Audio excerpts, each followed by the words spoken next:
Software সেটআপের জন্য আপনাকে যেটা করতে হচ্ছে, প্রথমে আপনি তো কপি করে রাখছেন মনে করেন এই যে এখানে এই সফটওয়্যারটা হচ্ছে এইটা এটা।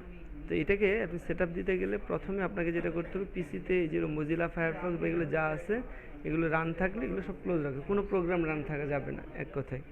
তারপরে সব ক্লোজ করে এবার আপনি এখানে চলে যাবেন সফটওয়্যারে, যে এই যে এটার ভিতরে সেটআপ ফাইল, এটাকে ডাবল ক্লিক করবেন, করলে লিস্ট আসবে, তখন ওখান থেকে নেক্সট প্রেস করবেন, নেক্সট করে এভাবে নেক্সট করে তারপর সে সেটআপ শুরু করবে। সেটআপ হয়ে গেলে তখন এটা ফিনিশ যাবে, তো ফিনিশ দিয়ে দিবেন, শেষ।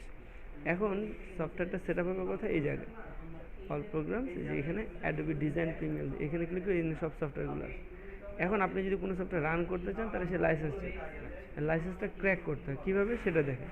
ক্র্যাক করার জন্য এটা রান করা যাবে না, না করে আপনি এখান থেকে ব্যাক করেন, করলে যে ক্র্যাক ফোল্ডার, এর ভিতরে যে ফটোশপ ক্র্যাক, ফটোশপের ভিতরে যাবে, যে এটা সিলেক্ট করে এটাকে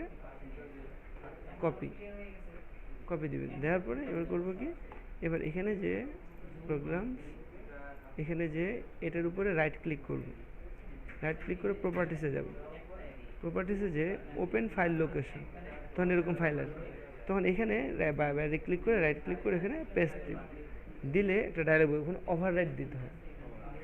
হ্যাঁ, মানে ওই এই যে ফাইলটা একটা অলরেডি থাকবে এটার উপরে ওটাকে রিপ্লেস করে দিয়ে ওকে দিলে তারপর ফটোশপ রান করবে, রান হয়ে যাবে। বুঝা গেছে? এই সেট আপ করা যাবে তো নাকি? ঠিক আছে, চেষ্টা করেন, না হলে পরে আমরা আছি।